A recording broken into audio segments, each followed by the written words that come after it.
Hi everyone, welcome to నేను మీ Shravani. Please subscribe and hit the bell button. ఇవాళ మన ఛానల్లో నెల్లూరు స్పెషల్ నెయ్యి కారం దోశ రెసిపీ షేర్ చేస్తున్నాను. South Indian most popular breakfast dosa.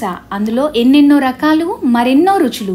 మరి ఒక్కసారి తింటే మరవలేని రుచితో నెల్లూరు నెయ్యి కారం దోశ ఎలా చేయాలో చూసే ముందు ఛానల్ని ఫస్ట్ టైం చూస్తున్నట్టయితే కనుక తప్పకుండా సబ్స్క్రైబ్ చేసుకోండి. అలాగే పక్కనే ఉన్న బెల్ ఐకాన్ని కూడా ప్రెస్ చేయండి. ఇంకా లేట్ చేయకుండా ప్రాసెస్లోకి వెళ్ళిపోదాం. Let's start. నెయ్యి కారం దోశ బ్యాటర్ కోసం ముందుగా ఓ గిన్నెలోకి ఓ కప్పు గుండు మినపప్పుని తీసుకోవాలి. పప్పు ఒదుగుని బట్టి 2 నుండి 2.5 కప్పుల వరకు బియ్యం, అలాగే 1 టీ స్పూన్ మెంతులను వేసుకుని 1కి 2 సార్లు బాగా కడిగి తగినన్ని నీళ్లు పోసుకుని 5 నుండి 6 గంటల పాటు నానబెట్టుకోవాలి. నెక్స్ట్ దోశ పిండి గ్రైండ్ చేసుకునే ముందు 1/2 కప్పు అటుకులు ఒకసారి చక్కగా కడిగి తగినన్ని నీళ్లు పోసి నానబెట్టుకోవాలి. 6 గంటల్లో బియ్యం ఇంకా పప్పు చక్కగా నానిపోతాయి. ఇప్పుడు వీటిలో నీళ్ళన్నీ వడగట్టుకుని మిక్సీ జార్లో వేసి తగినన్ని నీళ్లు పోస్తూ స్మూత్గా గ్రైండ్ చేసుకోవాలి.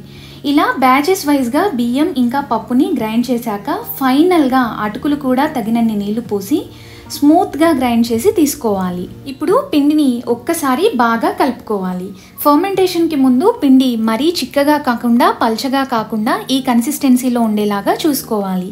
ఇప్పుడు దీనికి మూత పెట్టి 8 నుండి 10 గంటల పాటు పక్కన ఉంచితే పిండి చక్కగా ఫర్మెంట్ అవుతుంది. అలాగే పిండి క్వాంటిటీ కూడా ఇంక్రీజ్ అవుతుంది.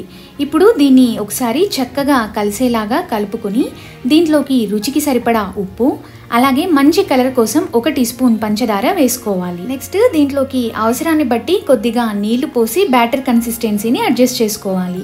దోశల కోసం పిండి మరీ టైట్గా కాకుండా పల్చగా కాకుండా ఇక్కడ చూపించిన కన్సిస్టెన్సీలో ఉండేలాగా చూసుకోవాలి. నెక్స్ట్ దీంట్లోకి బెస్ట్ టేస్ట్ ఇచ్చే పల్లీ చట్నీ అలాగే రెడ్ చట్నీ ఎలా ప్రిపేర్ చేయాలో చూద్దాం. ముందుగా పల్లీ చట్నీ కోసం ఓ ప్యాన్లోకి 1 కప్పు వేరుశనగ పలుకులు తీసుకోవాలి. వీటిని లో టు మీడియం ఫ్లేమ్లో కంటిన్యూస్గా కలుపుతూ దోరగా వేయించి తీసుకుని చల్లార్చుకోవాలి. తిరిగి ఇదే ప్యాన్లోకి 1 టేబుల్ స్పూన్ నూనె వేసి వేడి చేసుకోవాలి. నూనె వేడయ్యాక మీ రుచికి సరిపడా 10 నుండి 12 పచ్చిమిర్చి ఇలా మధ్యలోకి తుంచి వేసుకుని ఫ్రై చేసుకోవాలి. పచ్చిమిర్చి పైన ఇలా లైట్గా కలర్ చేంజ్ అయ్యేంత వరకు ఫ్రై చేసి తీసుకుని చల్లార్చుకోవాలి. నెక్స్ట్ ఒక మిక్సీ జార్లోకి వేయించి చల్లార్చుకున్న వేరుశనగ పలుకులు, ఫ్రై చేసి పెట్టుకున్న పచ్చిమిర్చి, అలాగే 4 నుండి 5 వెల్లుల్లి రెబ్బలు, 2 రెబ్బల చింతపండు, రుచికి సరిపడా ఉప్పు వేసి తగినన్ని నీళ్లు పోసి స్మూత్గా గ్రైండ్ చేసుకోవాలి. ఇలా గ్రైండ్ చేసుకున్న పల్లి చట్నీని 2 ఈక్వల్ పార్ట్స్గా డివైడ్ చేసి పక్కన ఉంచుకోవాలి. నెక్స్ట్ చట్నీలో తాలింపు కోసం 1 టేబుల్ స్పూన్ నూనె వేసి వేడి చేసుకోవాలి. నూనె వేడయ్యాక 1/2 టీ స్పూన్ ఆవాలు, 1/2 టీ స్పూన్ జీలకర్ర, అలాగే 1 టీ స్పూన్ మినప్పప్పు వేసి ఫ్రై చేసుకోవాలి. మినప్పప్పు లైట్గా ఫ్రై అయ్యాక 2 ఎండుమిర్చి, కాస్త కరివేపాకు వేసి ఫ్రై చేసి తాలింపుని చట్నీలోకి వేసుకోవాలి. ఇలా సగం చట్నీలో మాత్రమే పోపు వేసి కలుపుకోవాలి.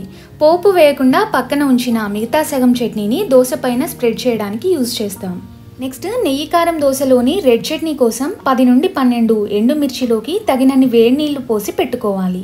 ఇలా ఒక 30 నిమిషాలు ఉంచితే ఎండుమిర్చి చక్కగా నానిపోతాయి. ఇప్పుడు దీంట్లో నీళ్ళన్నీ వడగట్టుకుని మిక్సీ జార్లోకి వేసుకోవాలి.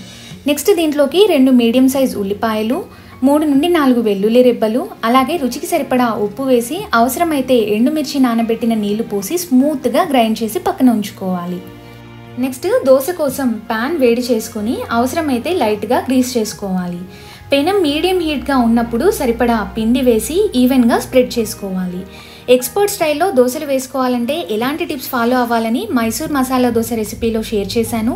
ఇంట్రెస్ట్ ఉన్న వాళ్ళు రెసిపీ లింక్ డిస్క్రిప్షన్ బాక్స్లో ఇస్తాను, చెక్ చేయండి.